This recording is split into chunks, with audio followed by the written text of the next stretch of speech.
me dice iniciando grabación, calculo, espero que Sí, esté a mí me grabando. llegó, que está iniciando la Ok, grabación, que vos iniciaste la bueno, grabación. Perfecto. entonces voy a compartir y vamos a arrancar. Espérate, pantalla. Bueno, lo están viendo, acuérdense de que yo ya ahora no los veo a ustedes. Sí, ¿Se sí, ve bien? perfecto, Gaby. Ok. Perfecto, se ve. Bueno, entonces, como les había contado la clase pasada, con Claudio decidimos hacer un cambio en el orden de los contenidos de las clases y hoy en realidad vamos a tocar 3 temas. Uno que va a complementar el que yo di la semana pasada en cuanto a iluminación natural, que yo les comenté que quería un poco estructurarlo en función a lo que está indicando la nueva norma bueno, nueva no, ya no tanto porque es del 2017, la norma de la Unión Europea sobre iluminación natural que tiene en consideración aspectos que se vinculan al confort visual. Eso va a ser la primera parte. Después vamos a hablar algunas cuestiones que tienen que ver con la trayectoria del Sol según latitud y estación, en función de la posibilidad de utilizar también sistemas solares. Y este tipo de información es la que debería estar incluidas en las normativas. Les voy a mostrar el IRAM 11603 que desarrollamos con Martín ya hace unos cuantos años. Y finalmente voy a tocar un tema que fue, bueno, el pedido de Martín y Silvia cuando ellos me avisaron que se iban a ir y que tiene que ver con el acceso al sol y a la luz, que es un tema que también toca el área de planificación. O sea, no es estrictamente un tema de edificio, sino que es un tema mucho más abarcativo, pero que les va a poner a ustedes un poco en mente toda esta problemática que tiene que ver con el acceso al sol y a la luz. Entonces, bueno, arrancamos con la primera parte. Vamos a completar el tema de iluminación natural con estas condiciones para el confort visual. Habíamos hablado de la importancia del aprovechamiento de la luz natural desde el punto de vista de la sustentabilidad y desde el punto de vista de la eficiencia, cuáles eran esas ventajas, no solo mejora de calidad de iluminación, sino además reducción del consumo de energía, pero además todos los aspectos que también hablamos que están vinculados a la salud psicofísica de los ocupantes de los edificios.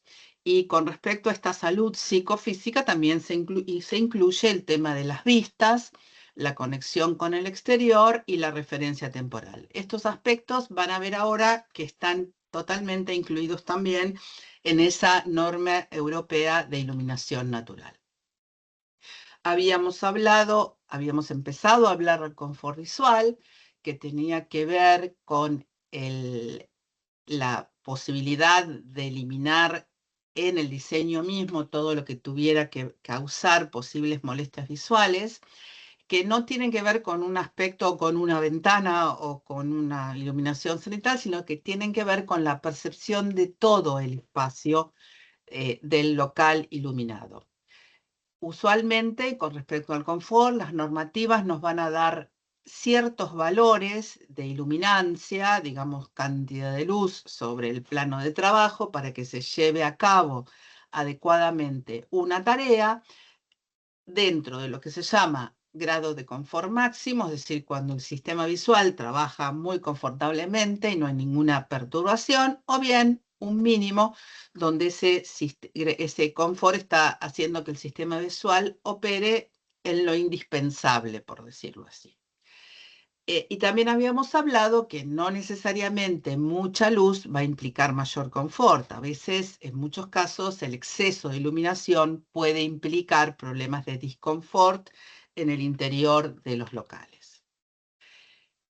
Habíamos también hablado que la provisión de luz natural va a depender de la disponibilidad exterior en principio, es decir, yo puedo tener iluminación natural en la medida que afuera cuento con un buen nivel de iluminación general, para que ingrese al edificio la cantidad de luz que necesito, pero no es solamente el clima, es el entorno, es cómo está diseñada la ventana. Hay un tema que no toqué en la clase pasada y que también influye, que es el color.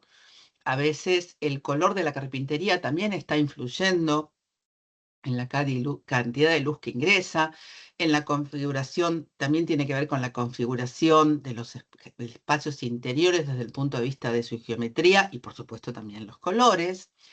Y la idea es que a través de todas las medidas que uno toma al diseñar el local, el edificio, lograr una adecuada luminosidad en interiores, y cuando digo adecuada y confortable tiene que ver con la percepción subjetiva. Más allá de los números, yo también mencioné de que en muchos casos cuando hay iluminación natural de por medio, se siente confortable aunque los números estén indicando que el nivel de iluminación está por debajo de lo que está diciendo cierta normativa. Esto es, como yo también expliqué, por el nivel de adaptabilidad que tiene el ojo humano a la luz natural. Siempre nos parece más confortable que el mismo nivel de iluminación dado por una lámpara. Habíamos hablado también, esto es repaso rápido, de qué necesitábamos conocer para poder diseñar una relación con la luz natural, cómo es la fuente de luz, directa, difusa, cuánta cantidad de luz necesito, dónde la necesito en el interior del espacio, empezar a tener en cuenta los efectos modificadores del edificio mismo, es decir, cómo están reflejando el cielo raso, cómo están reflejando las paredes, qué influencia tiene el piso, porque a veces nos parece que sí, que de abajo no viene luz, pero de abajo pueden venir reflejos. Y después, por supuesto, utilizar herramientas, que también hablamos de esto, hablamos de Andrew Marsh, etcétera, de poder hacer simulaciones numéricas o físicas o por software del nivel de iluminación interior como una manera de completar y verificar ese diseño. Los 4 aspectos que considera la normativa sobre iluminación natural, que, a ver, tuve la oportunidad de empujar algunos de estos temas cuando se hizo la modificación del Código de Edificación de la Ciudad de Buenos Aires. Algunos de estos temas, no todos, van a ver por qué lo del deslumbramiento quedó medio ahí, porque se aterrorizaron cuando vieron la primera fórmula.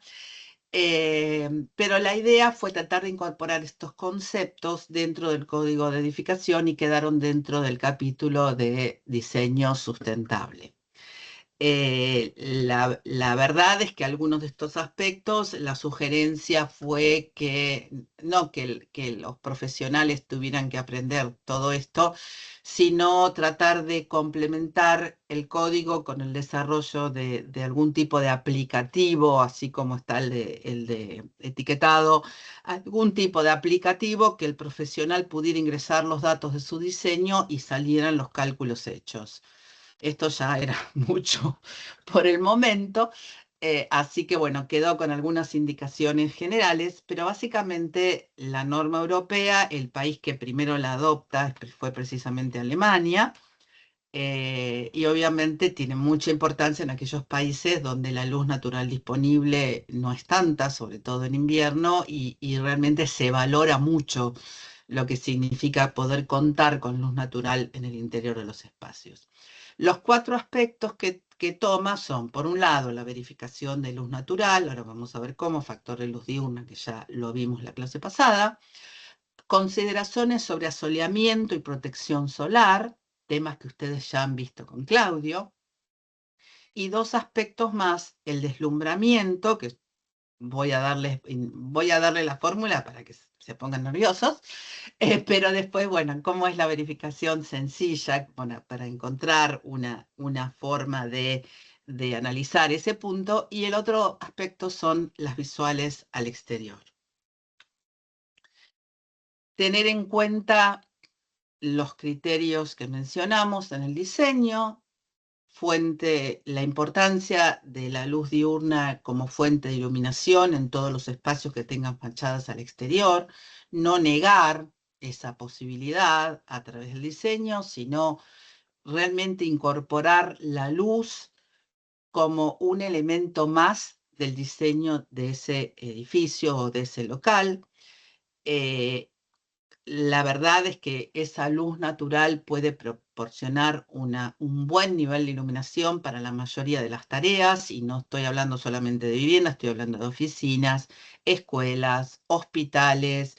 Yo inclusive les mencioné el caso del hospital de San Pau, hoy que es el recinto modernista de San Pau en Barcelona, donde incluían un quirófano con luz natural en el año 1900. O sea, no estoy hablando de ninguna cosa muy, muy actual, sino estoy hablando de cosas que ya tienen más de 100 años.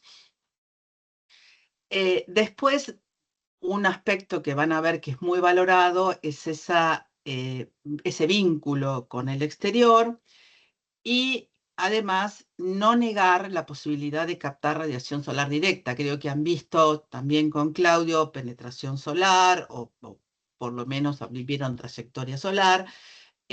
No siempre la luz directa, luz solar directa es deseable sobre el plano de trabajo, pero al mismo tiempo muchas veces la posibilidad de ganar radiación solar es un sistema solar pasivo en sí mismo. La ganancia directa es recibir sol, radiación solar a través de una ventana. Y eso también tiene que ser diseñado para que no afecte el nivel de iluminación interior. Y eso implica también contar con ciertos dispositivos y ciertos elementos de protección solar para evitar molestias visuales. La evaluación de luz natural tiene que ver con qué porcentaje de luz del exterior estoy captando en el interior de ese local.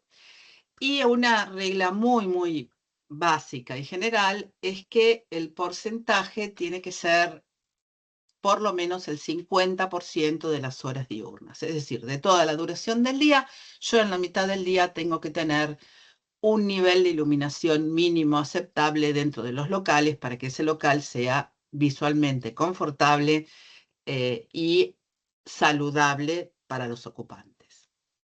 Este cómo se recibe, también habíamos visto cómo cambiaba la distribución según dónde estaban las ventanas.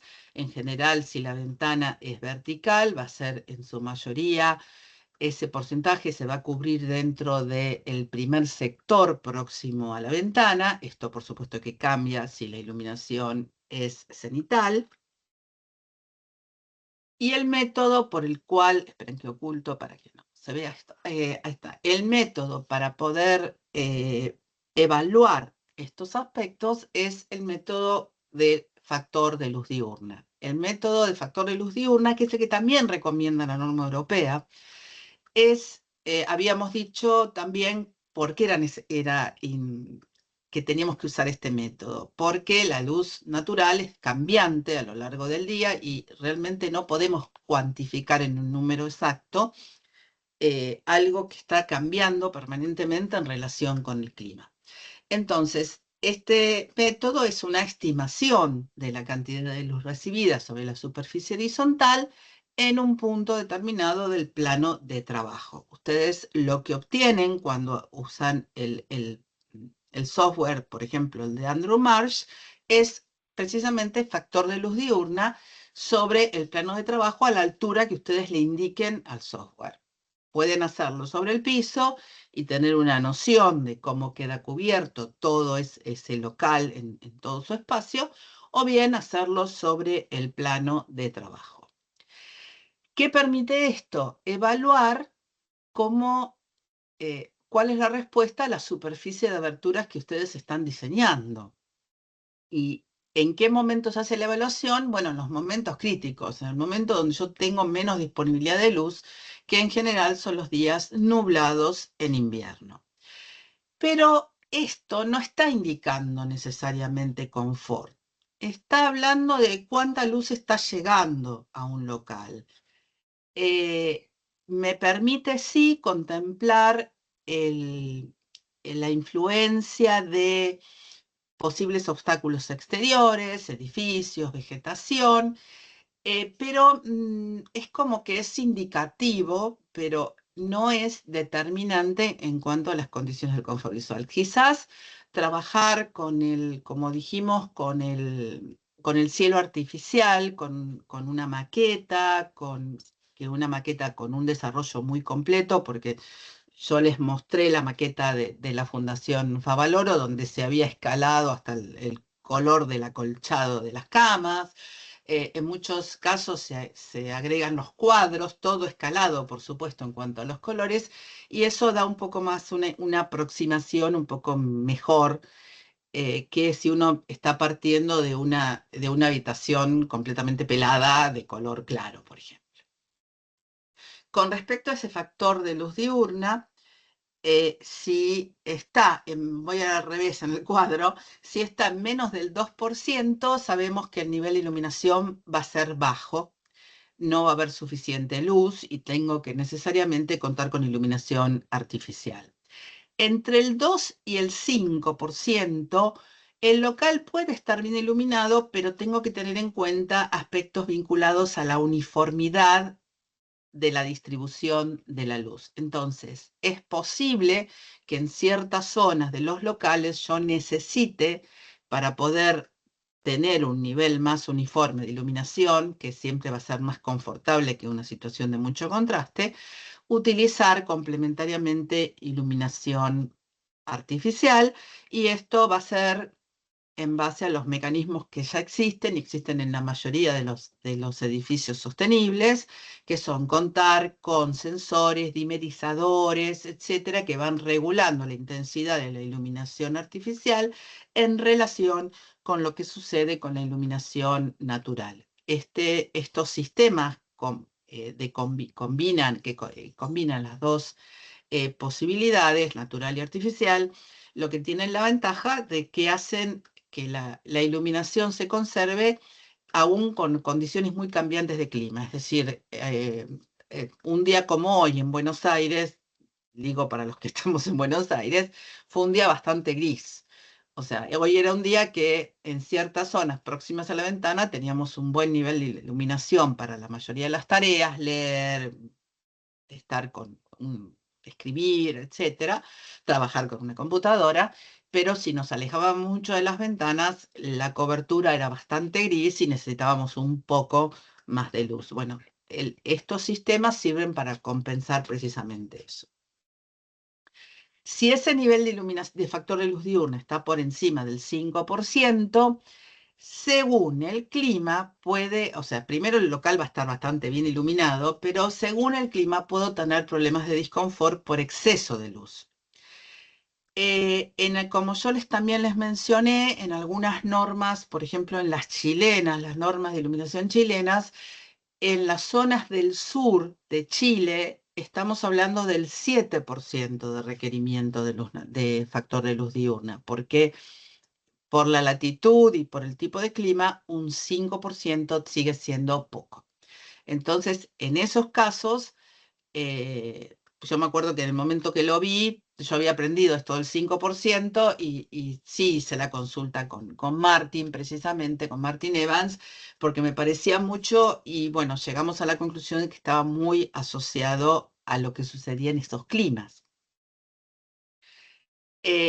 También yo les había mostrado este cuadro y este gráfico de cómo era el comportamiento con un cielo nublado. Este es el ángulo de altura, donde en el cielo nublado la mayor luminosidad está en la zona del cenit, mientras que en un cielo claro está en las zonas más cercanas al horizonte. Cuál era la disponibilidad de luz natural en función del clima y la latitud. Y este es un esquema que está incluido en el libro amarillo, Diseño Ambiental de Arquitectura Solar, donde hay una referencia del nivel de iluminación exterior según latitud. Esto es para tener una referencia para hacer el cálculo. Obviamente, fíjense que al sur del país la disponibilidad de luz es prácticamente la mitad. El cálculo del factor de luz diurna, como esto también lo habíamos visto, era que era un porcentaje, que era una proporción de la luz exterior que llegaba al interior. Es decir, el factor de luz diurna del 2% significa que en el interior del local yo tengo un 2% de la luz que está disponible en el exterior. Este era un cálculo rápido, yo les mostré otro cálculo la clase pasada. Yo ya sé que los arquitectos odiamos las ecuaciones. El otro era una ecuación un poco más compleja, pero ya la tienen, así que no voy a volver sobre eso. Pero la norma europea lo que está hablando de un ajuste más allá de ese porcentaje y dice que, bueno, si se supera el 5% hay que verificar las condiciones de protección solar para ver si no hay problemas de sobrecalentamiento en épocas cálidas. Y si se supera el 8%, o sea, si el factor de luz diurna supera el 8%, indefectiblemente hay que agregar una verificación de deslumbramiento, que ahora vamos a volver a repasar qué era el deslumbramiento y cómo se calcula. ¿Por qué? Porque si supera ese valor puede haber problemas de disconfort visual por deslumbramiento, exceso de luminosidad. Las condiciones, esto está trasladado desde la norma, es niveles mínimos, medios y altos en cuanto al nivel de iluminación. Hace una diferenciación según el tipo de abertura, si la abertura es vertical o si la abertura es cenital. Acuérdense que la abertura cenital permite una iluminación mucho más pareja y uniforme, y por lo tanto, salvo que ingrese sol directo, tiende a ser un poco más confortable. Y después tenemos, como les dije, nivel mínimo, estamos entre 300 y 100 lux. La norma lo que dice es 300 lux en el 50% del espacio, el 50% de las horas disponibles, o bien 100 lux en el 100% del espacio, es decir, en todo el espacio, en el 50% de las horas disponibles, y está indicando un valor mínimo del 0,8. Es decir, hay que hacer las dos verificaciones, cuánto da el factor de luz diurna y cuánto es el valor numérico de luz que tengo en el interior. Para iluminación cenital, ¿cuál es la indicación? Para un nivel medio, ya aquí estamos entre 500 y 300 lux, y 500 lux con iluminación cenital, con un factor de luz diurna ya un poco más elevado. Y para hablar de un buen nivel de iluminación, estamos hablando entre 400 y 600 lux, con un factor de luz diurna de alrededor del 4% para iluminación, para aberturas verticales, y alrededor del casi el 2% para iluminación cenital. Acuérdense que siempre es más conveniente desde el punto de vista del confort la iluminación cenital. La idea es complementar esto con una verificación simplificada que tiene que ver con un esquema de este tipo, donde a partir de la determinación del punto donde necesito iluminación, ver cuál es el ángulo del cielo visible. Y esto me va a dar una idea aproximada del nivel de iluminación. Esto se puede hacer en corte, o se debe hacer, mejor dicho, en corte y en planta, y ver qué ángulo de cielo visible tengo, y en el caso de que tenga una obstrucción enfrente, si tengo la posibilidad de captar luz natural desde espacios sin obstáculos en planta, desde los costados de la abertura. Esto es una verificación que se puede hacer complementariamente, sobre todo en los climas en latitudes mayores de 40 grados. Este ángulo en latitudes mayores de 40 grados, o en latitudes menores, perdón, puede ser de 40 grados. A partir de los 40 grados de latitud tiene que ser menor porque hay menos iluminación disponible desde el cielo. Bueno, esta es una verificación simplificada y rápida de los niveles de iluminación. Es decir, que la altura angular del edificio sentado enfrente no tiene que ser mayor del 30%, del 30 grados, con respecto, por supuesto, al nivel del plano de trabajo. No estamos hablando desde el piso, sino del nivel del plano de trabajo. Este ángulo no puede superar los 30 grados. Y si estamos al norte de los 40 grados de latitud, bueno, acá sur, en el hemisferio norte sería al revés, este ángulo puede irse hasta los 35, en algunos casos 40. Pero si este ángulo es mayor, ya tengo mayores obstáculos y no puedo asegurar un buen nivel de luz natural. Algunas consideraciones de referencia, cómo deberían ser las proporciones de aberturas para obtener iluminación natural y vistas en relación con la profundidad del local. Si bien yo hablé que no era la forma en los códigos decir tiene que ser tal porcentaje de la superficie de, del local, acá lo encara de otra forma y está hablando de el porcentaje mínimo de superficie de abertura respecto al muro exterior en función de la profundidad del local. Es decir, si yo tengo una profundidad menor de 8 metros, con que mi abertura sea el 20% de esa pared exterior, es suficiente. En la medida que yo voy aumentando la profundidad del local, tengo que aumentar ese porcentaje. Es decir, mi abertura va a tener que ser más grande para poder tener un nivel confortable de iluminación natural. Pero al Una mismo pregunta, tiempo, sí, dale. Gabriela, una pregunta. Viste que en el gráfico anterior, Sí, justo el plano de trabajo estaba en el antepecho de la ventana. sí, bueno, es No el importa gráfico. sí, A pero ver, si digo, está, cuando tomo en cuenta el área en la siguiente tabla, sí, ahí si está por debajo del nivel de trabajo, el área de ventana suma. sí, sí. A Es ver, esa la pregunta. técnicamente, si acá supónganse, si la abertura estuviera hasta acá, técnicamente lo que está por debajo de la abertura sirve para iluminación, no para la iluminación del punto crítico que se está analizando, pero sí para la iluminación ambiente. Perfecto. Entonces, el criterio es para asegurar una iluminación confortable a nivel de la uniformidad. A ver, la clave para tener un buen nivel de iluminación es eliminar contrastes, eliminar deslumbramiento y que el nivel de iluminación sea lo más uniforme posible dentro del local. Y esto lo que apunta es eso. Estas Bien, tablitas que yo les estoy dando son precisamente las que están en la norma. Que perfecto. yo aclaro que yo tengo una versión de borrador de esa norma que me la mandaron para que opinara, que además está en inglés, porque por supuesto que como todas las normas, la forma de tener el definitivo es pagando. Pero bueno, estas tablas están sacadas a partir de precisamente de ese borrador que prácticamente fue la norma definitiva, porque ya nos mandaron para que emitiéramos opinión acerca de estos puntos.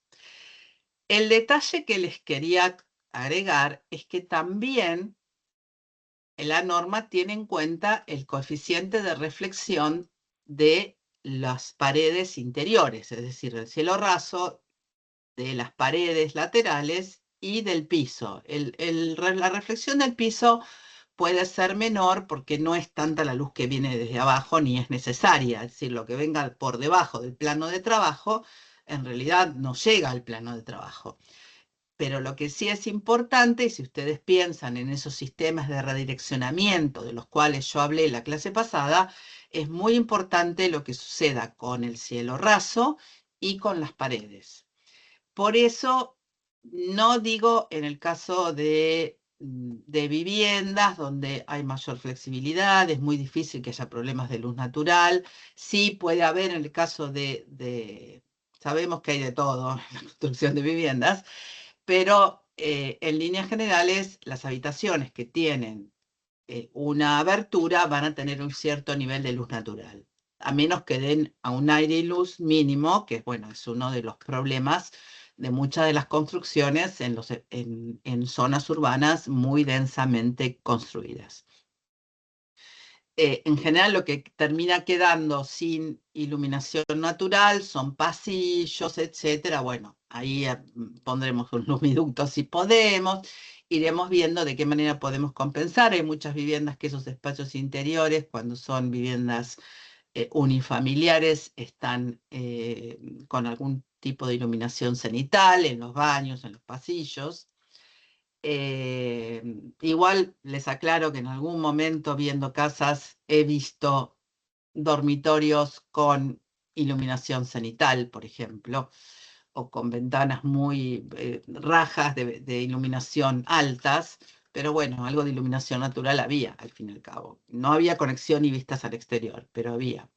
Entonces, es importante tener en cuenta estos parámetros en cuanto a la reflexión. Les decía que en la vivienda sí hay gente que le gusta pintar el dormitorio de azulito o de bordó o tonos grises oscuros. Bueno, a ver, la decoración es la decoración, en una vivienda no es tan crítico, pero si yo tengo muchos puestos de trabajo que necesitan un buen nivel de iluminación, una oficina, una escuela, es importante el color. Mi experiencia personal, yo trabajé en investigaciones propias en el tema escuelas, vi muchas aulas, además de hacer algunos relevamientos en cuanto a nivel de iluminación, pero además formé parte de la cooperadora de la escuela primaria donde asistieron mis hijos y en algún momento me peleé mal, bueno, por saber, me peleé mal con la gente del consejo escolar porque la única pintura que había disponible era de color gris. Pintaron un hable, yo los quería matar, porque la idea era siempre pintar con esmalte de cierta altura hacia abajo, que es donde podía haber más daño por el roce con los chicos, y un color un poco más claro. Así que después de pelearme, cuando dijeron, bueno, que la cooperadora ponga el color, bueno, está bien, pongo el color, pongo la pintura, pero le pongo el color yo. Y elegí, porque ahí sí, elegí la batuta yo, elegí colores, un color muy tipo un durazno clarito, y después de que lo vieron, hasta los del consejo escolar me dijeron, no, tiene razón, con esto el nivel se ve mucho más luminoso, me dijeron. No es que dijeron, no tocaron, no dijeron nivel de iluminación, dijeron, se ve mucho más claro y luminoso, precisamente porque realmente tienen un nivel de influencia importante los colores que uno elige para las superficies interiores. En relación con los contrastes, esto tiene que ver con la relación de luminancias entre la tarea y el fondo.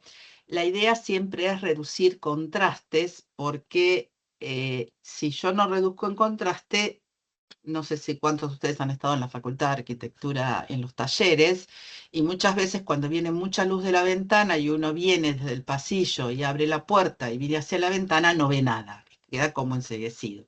Hay un deslumbramiento producido por el contraste. Entonces, los que están cerca de la ventana, cuando tienen que mirar hacia la zona oscura, tienen que hacer toda esa reacomodación del sistema visual, y lo mismo al revés. Cuando yo entro a un lugar que la zona oscura y miro hacia un sector muy iluminado, el ojo tiene que hacer una serie de procesos de reacomodamiento que, si los tengo que hacer a menudo, termina generando disconfort por cansancio visual. Entonces, para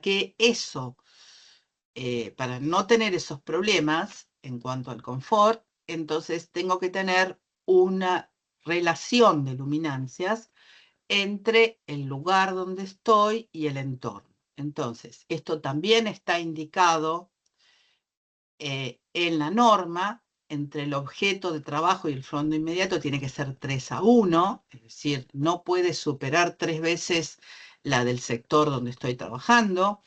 entre el objeto de trabajo y el campo visual, o la superficie más oscura o más clara, porque puede ser tanto oscuro como claro, no puede superar 10:1. Entre las ventanas y las superficies adyacentes no puede superar 20:1. Y entre la tarea visual, el máximo contraste tiene que ser 40:1. Es bastante, pero si se supera ese valor, puede haber riesgo de disconfort visual por adaptación al contraste.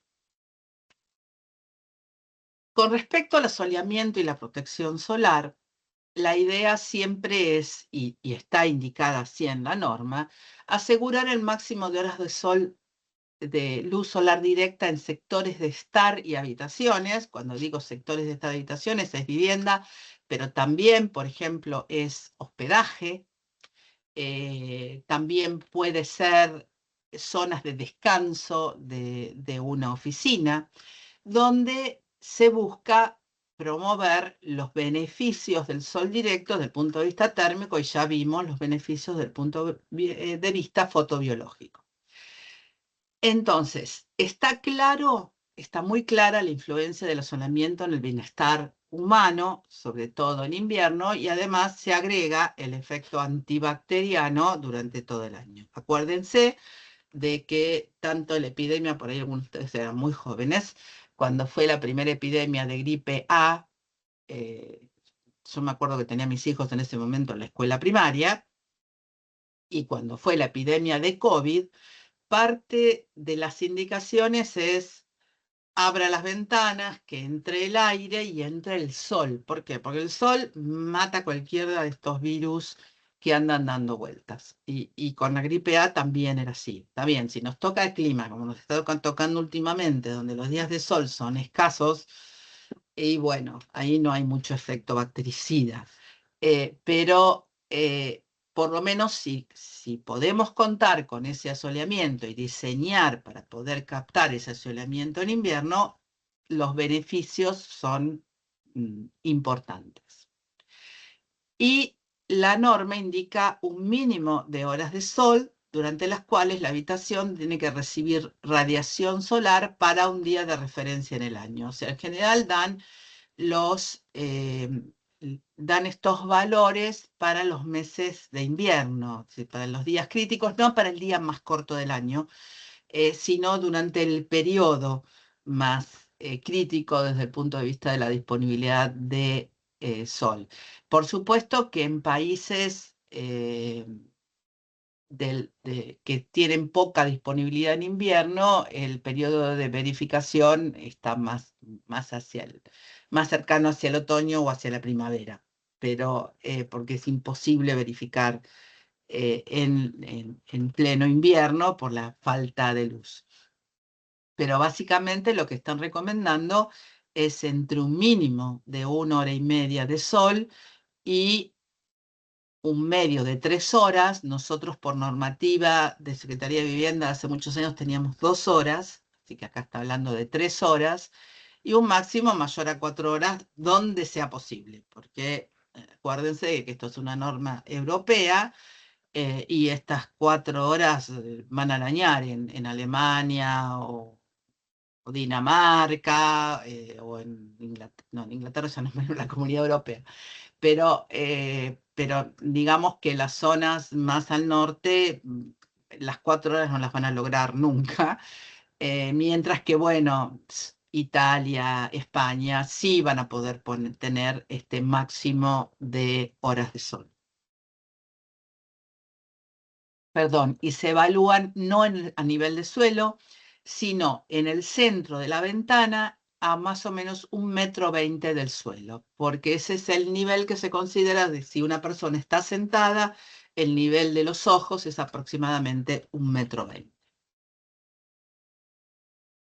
Menciona la norma, ustedes ya, bueno, vieron protección solar, menciona la norma de manera puntual el tema protección solar, cuál es la función, pero no solamente desde el punto de vista térmico, sino en relación con la luminosidad excesiva y los reflejos.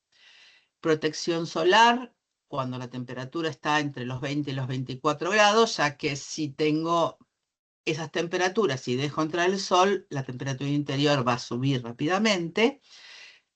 Y también hablamos un poco de esto en la clase pasada, la necesidad de que los sistemas de protección, tanto sean estáticos como sean móviles, tienen que estar contemplados en el análisis de la evaluación de iluminación, porque la afectan de manera directa. Quizás tengo que regularlos o a través del análisis con el software llego a la conclusión de cómo tengo que regularlos para permitir un buen nivel de iluminación sin ingreso de radiación directa si no es necesario.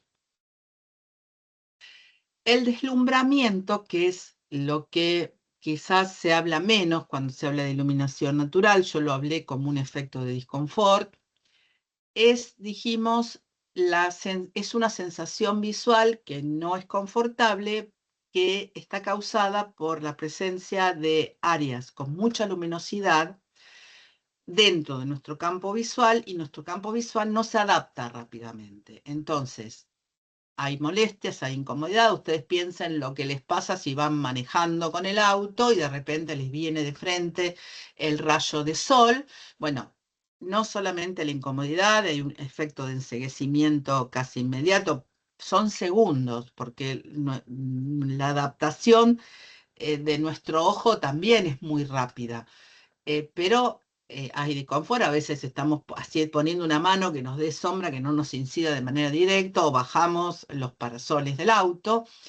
Entonces, esto puede ser causado por el sol directo, eso está claro, porque es el ejemplo que les estoy dando, pero también puede estar causado por zonas de la ventana que tienen vistas a un sector muy luminoso del cielo, en climas donde el cielo es efectivamente muy luminoso, los climas más secos, más desérticos, o bien también puede estar causado por un reflejo de algún vidrio que está frente a la abertura que estamos analizando.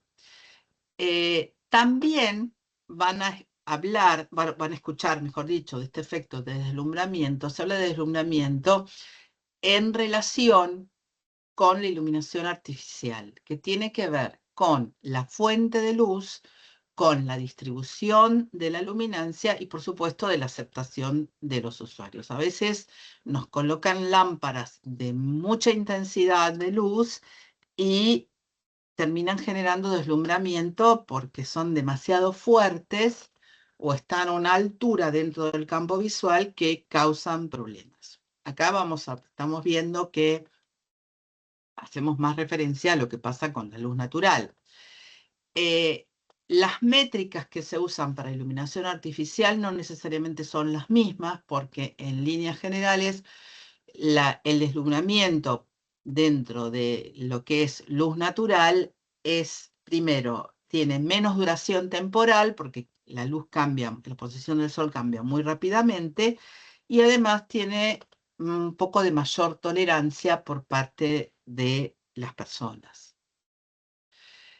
Entonces, para poder evaluar el deslumbramiento, hay un índice que yo creo que lo explico más adelante, se me cambiaron las diapos. Esta medida se llama DGP, que tiene que ver con la probabilidad Daylight Glare Probability, que es la probabilidad de deslumbramiento por luz del día. Hay que analizar cuál va a ser, según el clima y el edificio y lo que tiene enfrente, la ocurrencia anual, y incluir dentro de este análisis de deslumbramiento la posibilidad de que haya reflejos por parte de, por ejemplo, los dispositivos de protección solar. Es decir, que nuevamente hay que analizar no solo la abertura, su orientación y qué es lo que tiene enfrente, sino también que si estoy colocando un elemento de protección solar o de redireccionamiento de luz, que no haya riesgo de deslumbramiento por reflejos de ese mismo dispositivo. Acá es donde me van a odiar, pero esta es la fórmula para calcular ese índice, que es todo esto, no me la hagan decir, la única aclaración que aclaré, bueno, acá está qué es cada factor, este es el índice de deslumbramiento, este es la iluminancia vertical en el ojo, y el ángulo sólido de la fuente, que es esto, tiene que ver con la proyección de esa fuente de deslumbramiento sobre un volumen esférico.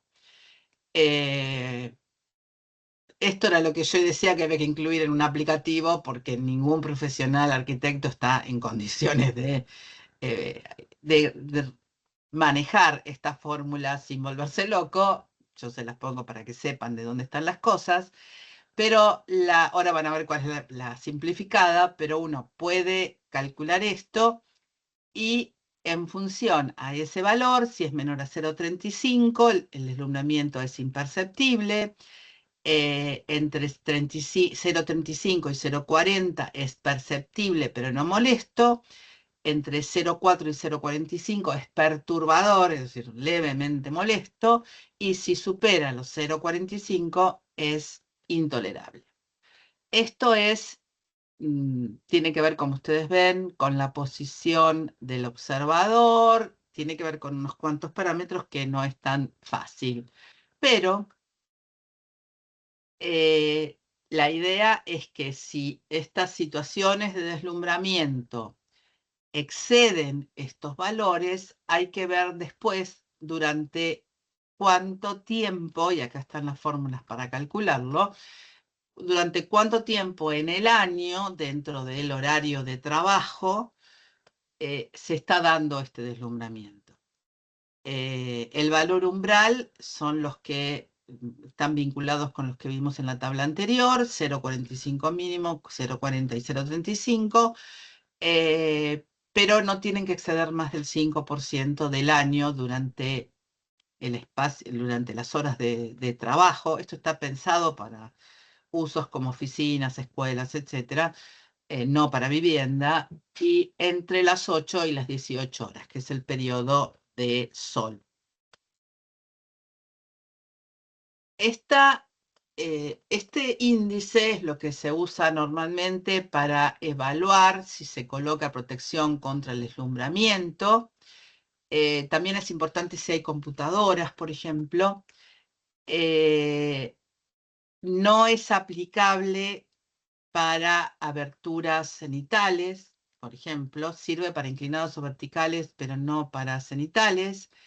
Y lo que hace la norma es, en realidad, como la mayoría de los profesionales no van a hacer todo este cálculo, da una serie de indicaciones y con una evaluación muy simplificada para persianas y cortinas venecianas. Entonces, tienen que ver con el ángulo de incidencia. Si el ángulo de incidencia viene de muy altura, puede ser no visible, poco molesto, algo molesto. Es molesto si está entre el nivel de la visual al horizonte y un ángulo de 30 grados, o si viene como reflejo desde una superficie horizontal exterior. Entonces, esto va a tener que ver con la dirección de la vista, la orientación de la fachada, el porcentaje de acristalamiento, el índice de transmisión de luz visible del acristalamiento, a qué distancia está el usuario de la fachada y si hay transmisión visual directa, si hay un elemento que está interrumpiendo o filtrando ese ingreso de luz, las condiciones por supuesto que cambian. En líneas generales, cuando hay contraste puede haber riesgo de deslumbramiento. Entonces, lo que se recomienda es utilizar el sistema de protección solar para reducir precisamente el riesgo de deslumbramiento, evitar vistas al sol o a posibles reflejos, por ejemplo, vidrios de un edificio ubicado frente a la abertura. Y después hay una regla muy simple, que es esta regla 1-3-10, que sirve para contemplar precisamente la disminución o tener en cuenta o evitar el riesgo de deslumbramiento y contraste. Si no hay protección solar, esta regla sería algo así como, bueno, aquí está con el sistema de protección, la regla sería 1, 3 en el sector inmediato y 10 en el sector siguiente. En este caso no hay protección solar y fíjense que es 1, 15, 40 la proporción. Generalmente cuando uno hace estos estudios de iluminación y empieza a medir con un luxómetro, para que ustedes tengan una idea, yo que se los he hecho hacer varias veces a los alumnos de la materia de grado en FADU, cuando teníamos las aulas ubicadas frente a la Facultad de Exactas, es decir, que había un edificio enfrente, no había solamente cielo visible, y en la ventana teníamos alrededor de 7.000, 8.000 lux, y en la parte más alejada de la ventana teníamos 20 lux. Así que ese contraste en ciertas condiciones con locales muy profundos es importante. Esta regla del 1, 3, 10 entonces es para evitar deslumbramiento. 1 es el plano en este caso, perdón, vuelvo para atrás. Bueno, acá justamente está muy reglado por el uso de pantallas, que es donde es precisamente crítico, pero la idea es proporción en el plano de trabajo 1, por ejemplo 500 lux en la zona inmediata alrededor de ese espacio de trabajo puede ser hasta 3, y en la zona más próxima al plano de abertura 10. Esta proporción, por ejemplo, acá en el ejemplo sería 500, 1500, 5000. Con esas condiciones no habría problemas ni de deslumbramiento ni de contrastes y se mantendría el confort visual. Bueno, acá un poco está ejemplificado, este caso precisamente no tiene la protección y se ve en la foto misma el exceso de luminosidad en la zona de la abertura, mientras que en este caso está mucho más controlada la luminosidad en esta zona. Y el último punto que toma la norma es hablar precisamente de las visuales al exterior. La idea del contacto visual con el entorno, desde el punto de vista psicofisiológico de los ocupantes, tiene que ver con el tener información sobre la orientación, sobre los cambios del clima, ir siguiendo el paso del tiempo durante el día, que yo les comenté en la clase pasada, que el sistema perceptual humano está percibiendo precisamente esos cambios y aunque no seamos conscientes, es como que nos ayuda, esto tiene que ver con mecanismos ancestrales de supervivencia, pero nos ayuda y nos tranquiliza conocer qué es lo que pasa en el exterior.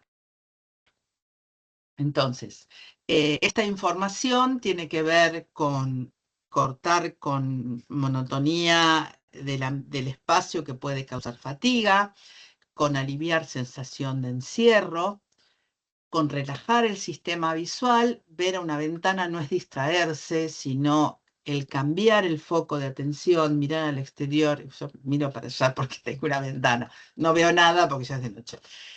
Pero uno lo hace automáticamente. Pero muchas veces uno mira una ventana y es una forma de relajar el sistema visual. Se hace un cambio de escena y de enfoque que relaja el sistema visual. Las vistas, hay varias opciones. Puede haber sector de cielo, sector de ciudad y paisaje e inclusive un sector de tierra. Es decir, donde podemos ver los 3 aspectos que hacen a la integridad del entorno por fuera del local. Y la calidad de la vista va a depender, por supuesto, del tamaño de las ventanas, de la distancia, desde el punto que estoy considerando la ventana, de dónde están afuera las vistas, del número de capas. Esto también ya está estudiado, es decir, si yo veo cielo, paisaje y suelo, tengo una vista mucho más integral del exterior. Y por supuesto de la calidad de información ambiental de la vista.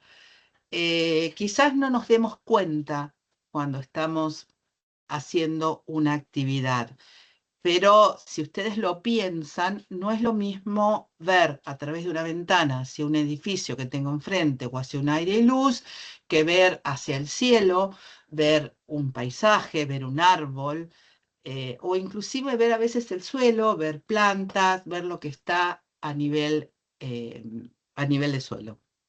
Entonces, esto también ha sido debidamente estudiado. Como les dije, la fotobiología es una disciplina relativamente nueva y está íntimamente relacionada con los edificios sostenibles, donde hay ustedes, bueno, los que ya están cursando ya vieron los sistemas de certificación con Andrés Schwartz, donde muchos de estos sistemas de certificación, eh, etcétera, estos aspectos precisamente hacen a la buena calificación de un edificio sostenible.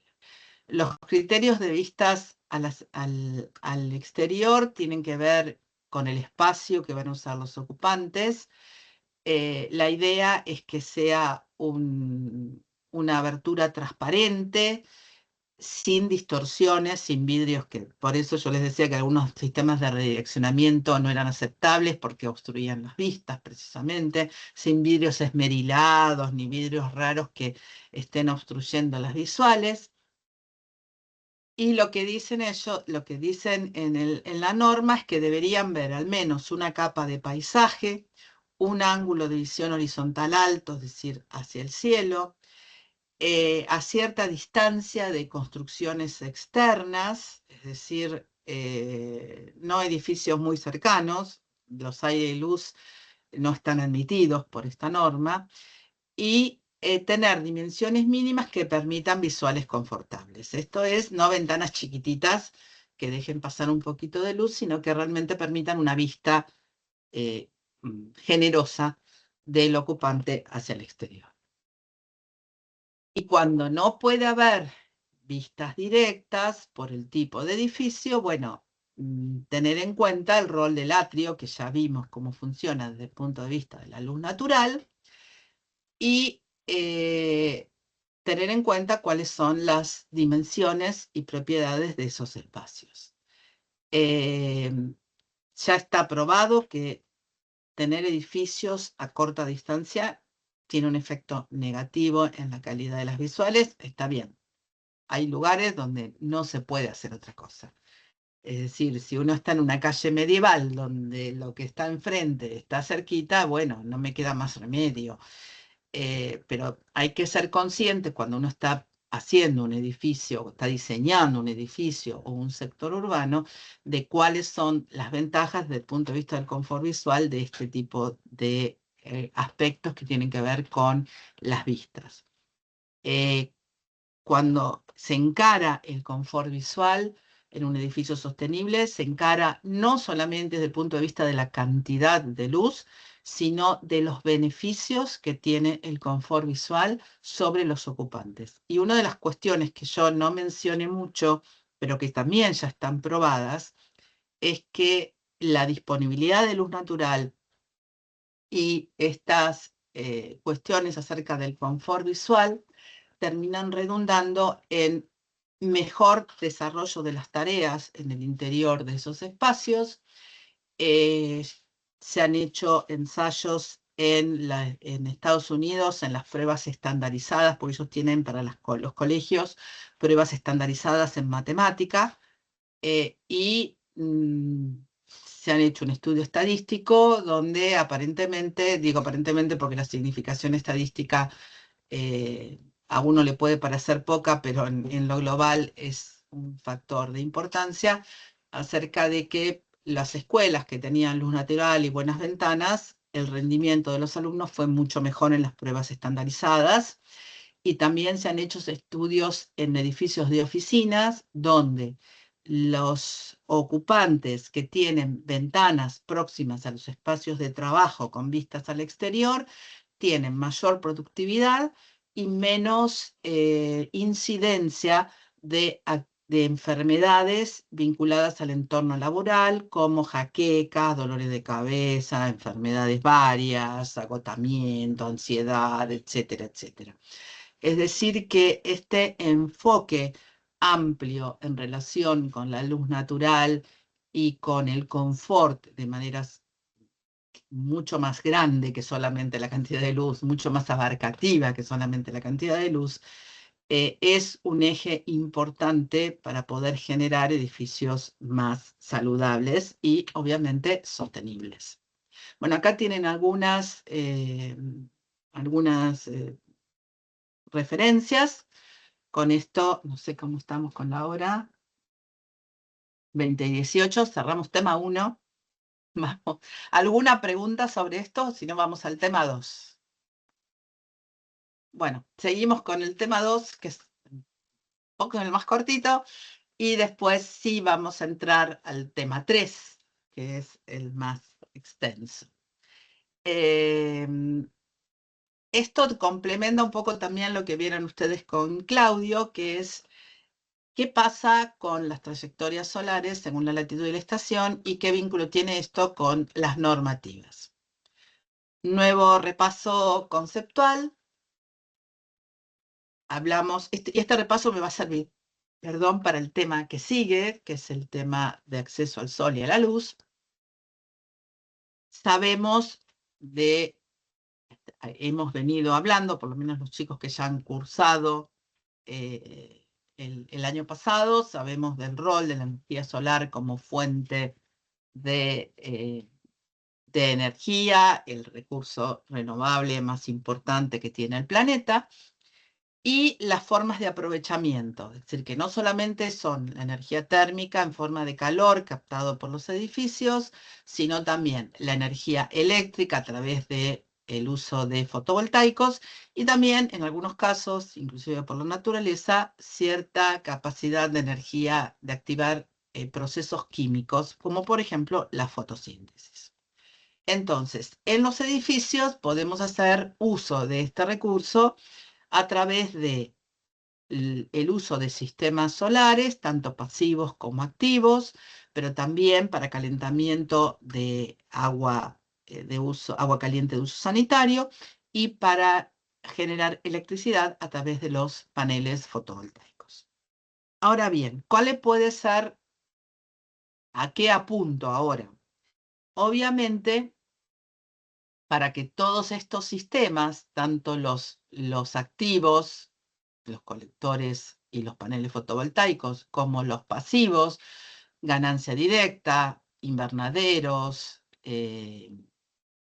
atrios, etc., necesito tener exposición a la luz solar. Esto tomémoslo como eje de los dos temas que yo voy a hablar ahora. Y según cómo estén ubicados, voy a tener distintas condiciones de exposición a la luz solar. Si yo tengo una buena orientación, puedo obtener hasta, digamos, 5 o 6 horas de luz con un funcionamiento óptimo del sistema, y en la medida que yo me voy alejando de esa orientación óptima, voy a empezar a tener menos horas.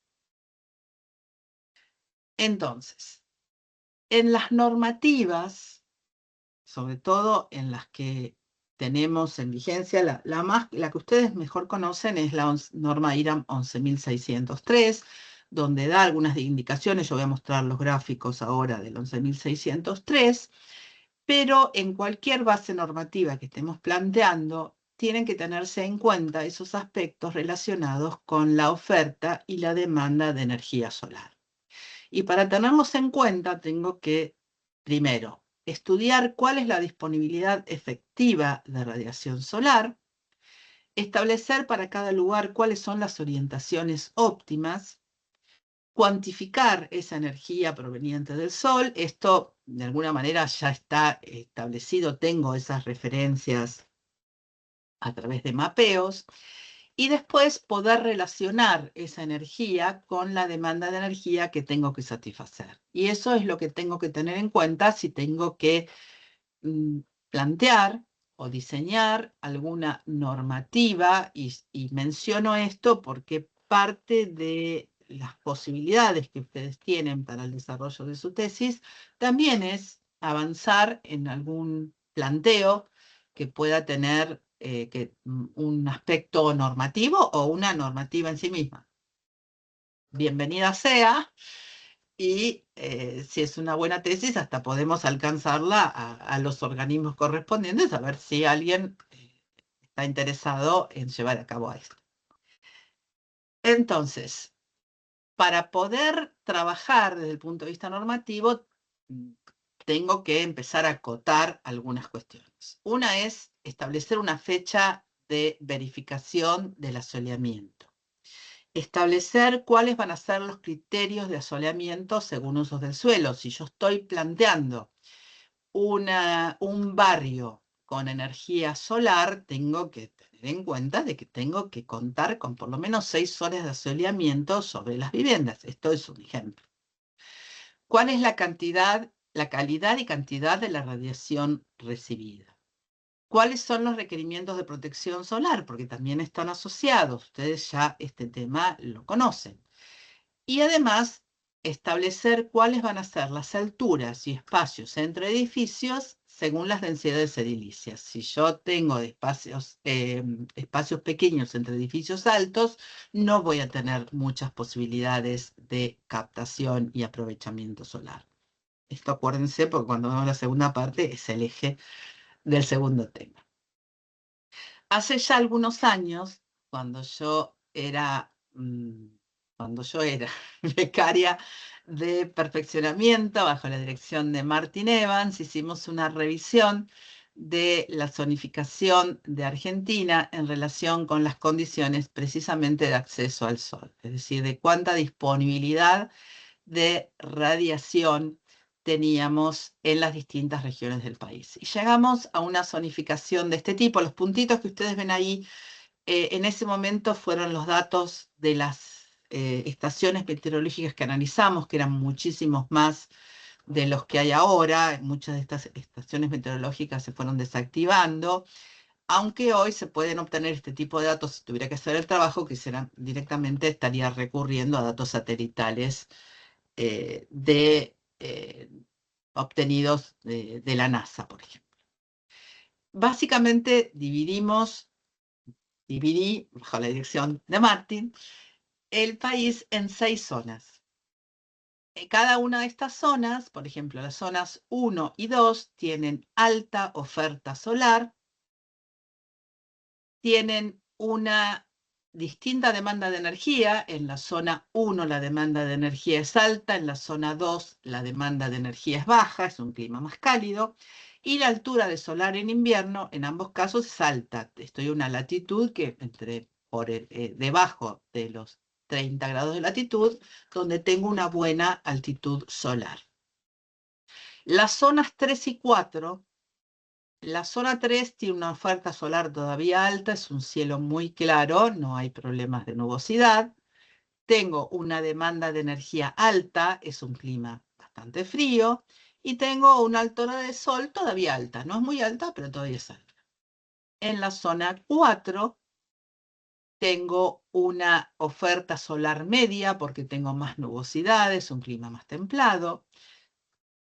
Tengo una demanda de energía que también es media, no es tan crítica en invierno, y tengo una altura del sol todavía relativamente alta. Puedo tener posibilidad de captación solar aún en pleno invierno. En la zona 5, la oferta solar ya es media, tengo poca nubosidad, pero estoy en latitudes donde la altitud solar en invierno es menor. Tengo una demanda de energía alta, es un clima más frío, y tengo una altura solar media-baja. Tengo menos posibilidad de captar y más sombras proyectadas entre edificios por la baja altitud solar. Y en la zona 6, que es la zona de mayor demanda, tengo una oferta solar baja, predominantemente nublado, tengo una demanda de energía alta porque es un clima frío a muy frío, y tengo una altura solar invernal baja. De hecho, en Ushuaia no tengo sol en invierno porque a duras penas supera en una hora y media la altura de Monte Olivia y la estribación, la última etapa de los Andes. Entonces, esas son las condiciones para el acceso al sol de estas distintas regiones del país. Entonces, si yo trabajo en cuestiones vinculadas a control y desarrollo edilicio tengo que tener en cuenta precisamente estas características. Según las zonas bioclimáticas... Gabriela, perdón, Sí, una pregunta. ¿Puede sí. volver al anterior? Uh-huh. ¿La radiación estaría en relación al ángulo y a la nubosidad? Sí, o la es disponibilidad tiene que ver con la nubosidad predominante, sobre todo en invierno, y con el ángulo de altitud solar. Ok, gracias. Estas son las recomendaciones de la norma basadas en limpio. Ahora les voy a mostrar cómo es el original. Y después resulta que encontramos, por lo menos yo encontré y se lo avisé a la encargada del subcomité de IRAM, que habían puesto mal los gráficos. Así que bueno, no sé en qué quedó, pero ahora se los estoy poniendo bien. Esto es lo que da la norma IRAM 11.603. Esto lo modificamos en el año, a ver, creo que para el año 90 hicimos este gráfico. Ahí sí trabajamos con Martín, trabajamos los dos, con todo lo que yo había aprendido con mi beca y él en su rol de subcomité de IRAM, y habíamos propuesto un esquema de este tipo asociado a las zonas bioambientales. Para las zonas bioambientales 1 y 2, que son las zonas cálidas y muy cálidas, habíamos especificado que lo que ustedes tienen aquí en rojo, es decir, todo el cuadrante hacia el oeste, son las zonas que necesitan sí o sí protección solar, porque el riesgo de sobrecalentamiento es alto. Las zonas más próximas al este no sería tan crítico porque estarían recibiendo sol por la mañana cuando se está saliendo del periodo más fresco. Entonces, es aconsejable tener protección solar, pero no es crítico, por eso una está en rojo y la otra está en amarillo. Las orientaciones desde las cuales se pueden recibir 2 horas de asoleamiento tienen que ver con el cumplimiento de las normativas de la Secretaría de Vivienda que indican 2 horas de sol para locales principales. Entonces, yo puedo cumplir con esas 2 horas de sol en todo este rango de orientaciones. Pero las orientaciones más favorables son las que están en este sector que está en verde. Cuando hicimos esto, lo hicimos ahora van a ver el original porque yo lo dejé, pero lo hicimos con los puntitos, con el pantón y qué sé yo. Bueno, ahora lo podemos hacer de una forma más clara. Estas son entonces las orientaciones favorables, y en el caso de las 2 horas de soleamiento, la fecha de verificación establecida es el 21 de junio, es decir, el solsticio de invierno, el periodo del día más corto. En las zonas 3 y 4, templadas, cálida y fría, pero al norte del paralelo de 40 grados sur, que está más o menos por acá, necesito indefectiblemente protección solar en el sector, en las orientaciones próximas al oeste, pero que si ustedes comparan con esto, es mucho más acotado el rango de orientaciones. Las orientaciones que reciben 2 horas de asoleamiento el 21 de junio son estas, un poquitito más allá del oeste, digamos pasando por el norte hasta un poquitito más hacia el sur del este. Y las orientaciones favorables aquí es un poquito más amplio. Tengo mayores posibilidades porque tengo menos problemas. Si yo me voy para atrás, fíjense que esto, a partir de acá ya tengo problemas de sobrecalentamiento. Entonces, al disminuir la posibilidad de sobrecalentamiento hacia el noroeste, tengo un rango de orientaciones favorables un poquito más amplio. En la zona 4, templada fría, al sur del paralelo de 40 grados sur, que no es mucho, es este sectorcito de aquí, digamos de aquí para abajo, lo que necesito protección solar es mínimo, es un pequeño sector, rango de orientaciones próximas al oeste. La orientación desde donde puedo recibir 2 horas de asoleamiento el 21 de junio es prácticamente el sector este-oeste, entre el este y el oeste pasando por el norte, y las orientaciones favorables ya no tan al este, un poquito más del este hacia el norte, digamos, y hacia el noroeste. Este es el rango donde tengo las mejores orientaciones. Esto, por supuesto, cuanto más próximo al norte, mejor la orientación. Pero no siempre tenemos tramas urbanas que nos permiten tener esa orientación o parcelas que nos permiten contar con esa orientación. Entonces, esto da una cierta flexibilidad en cuanto a la elección de orientaciones. En las zonas frías hay una leve diferenciación al norte del paralelo de 40 grados sur y al sur. Al norte del paralelo de 40 grados sur todavía puedo tener problemas hacia las orientaciones próximas al oeste. Este es el rango de orientaciones donde se pueden recibir 2 horas de asoleamiento el 21 de junio, y estas son las orientaciones favorables. Acá tengo un sol todavía bastante alto. En la zona bioambiental 5 al sur, esto corresponde a esta zona. Esta zona al sur del paralelo de 40 sur ya no tengo problemas de protección solar al oeste. A ver, puedo tener 1 o 2 días en el año. No mucho más que eso. Es decir, no voy a estar diseñando para una situación de ocurrencia mínima durante el año. Estas son las horas desde donde puedo recibir las 2 horas de asoleamiento, las orientaciones, perdón, desde donde puedo recibir 2 horas de asoleamiento, pero la fecha de verificación tengo que cambiarla. ¿Por qué? Porque para el 21 de junio es imposible empezar a obtener 2 horas de sol por un factor de latitud. Entonces tengo que necesariamente ampliar y cambiar la fecha de verificación a un momento donde el sol esté un poquito más alto. Y las orientaciones favorables son las orientaciones entre noreste y noroeste pasando por el norte.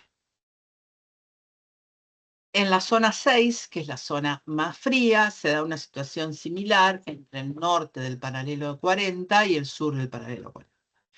Protección solar al oeste, al norte del paralelo 40. A veces no tengo mucho problema porque topográficamente está la cordillera al oeste. Entonces a veces la cordillera me actúa como un buen protector solar bastante contundente. No tengo sol tan bajo. Al sur del 40 sur, nada. No necesito, es más, en alguno de los cursos donde he estado había gente de Ushuaia y me dijo que necesitaban un poquitito de protección solar 1 o 2 días en el año, nada más. Así que no podían diseñar con ese criterio.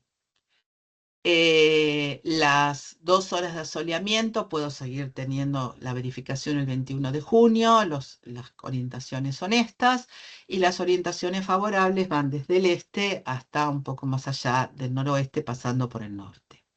Al sur del paralelo 40, las orientaciones favorables están entre el este y el oeste, pasando por el norte, pero tengo que volver a cambiar la fecha de verificación por la altura del sol al 15 de agosto. Es decir, si yo verifico junio o julio, o mayo, digamos, por el simétrico en cuanto al movimiento del sol, no voy a contar con las 2 horas de sol, porque a veces solamente estoy recibiendo desde un sol con una altitud muy baja y con mucha nubosidad. Entonces, es necesario, indefectiblemente, si yo tengo que verificar esas 2 horas de sol, cambiarlas a una fecha donde sea posible poder captar ese asoleamiento. Y las orientaciones favorables están entre el noreste y el noroeste, pasando por el norte. Este es el gráfico original de las, y cometimos en su momento, yo a ustedes nosotras les di los gráficos bien. Esto es lo que ustedes van a encontrar en la norma. Y una de las cosas que yo me di cuenta es que la última versión de la norma, uno de estos dos está repetido las 2 veces, o sea que está mal. Directamente yo avisé que tenía que cambiar el gráfico, le mandé los 2 gráficos bien rehechos en AutoCAD, porque esto lo hicimos a manito con el Pantone, con Martín, hace muchos años. Así que bueno, espero que la hayan cambiado. No sé qué pasó, yo ya les digo, mandé esto y mandé mejor graficado, hecho todo prolijito en AutoCAD, no sé qué pasó. Pero en las últimas versiones esto estaba mal. Las válidas, estas que puse acá son las válidas y son las más claras. Entonces, los espacios entre edificios para poder por lo menos tener un aceptable nivel de horas de sol, tomando como fecha de verificación el solsticio de invierno, el 22 de junio, acá hay una indicación, según la latitud y según la orientación y el periodo de horas de sol, cuál tiene que ser el espacio, el ángulo para los espacios entre edificios. Entonces, hasta los 35 de latitud, aquí, orientaciones de norte hacia este o oeste, para tener entre 2 y 4 horas de sol, el espacio de entre edificios tiene que ser un ángulo de hasta 30 grados. Es decir, no puedo tener un ángulo mayor la altura del edificio de enfrente porque no me permite captar ese periodo de sol. Entre 35 y 45 grados, según la orientación, para captar de 2 a 4 horas de sol, ya ese ángulo de la distancia entre edificios tiene que ser menor, entre 20 y 25 grados, y para 2 horas de sol, 30 grados.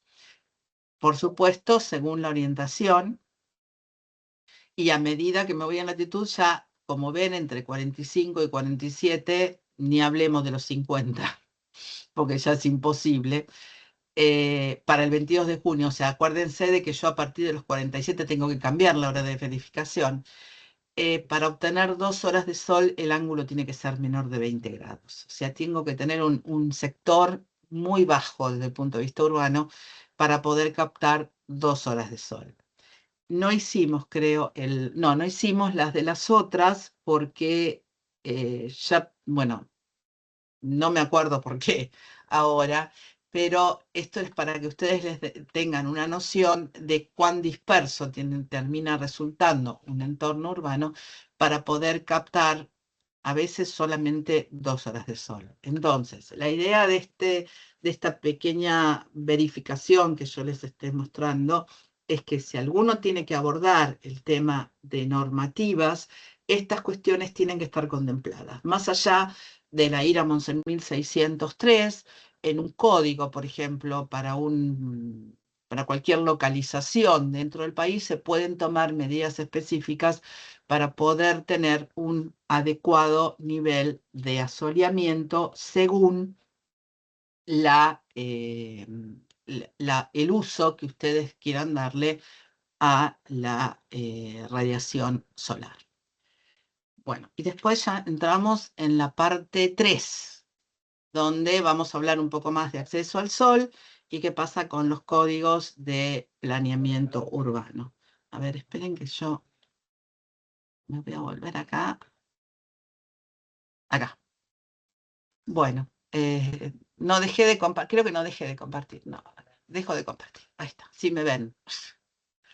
Así me ven. Gabriela, te hago una Sí, pregunta. ¿Vamos a sí, tener sí. tiempo en algún momento de hoy para consultarte cosas del programa de Andrew Marsh? Sí, al final de la clase, como siempre. Ah, genial, porque me gustaría ver un caso porque no logro, bueno, que me gustaría clarificar un poco la información que obtiene el programa porque me hago lío con los looks y qué sé yo. Bueno, Así que si sí, puede no hay ser, problema. dale. A ver, esto. Bueno, no voy a detener. Hacemos el corte ahora, ¿les parece? Y no sé cómo detener la grabación, así que voy a dejar grabando. Va a quedar grabando el corte, yo no quiero problemas. Sí, porque no me permite pausar, no sé.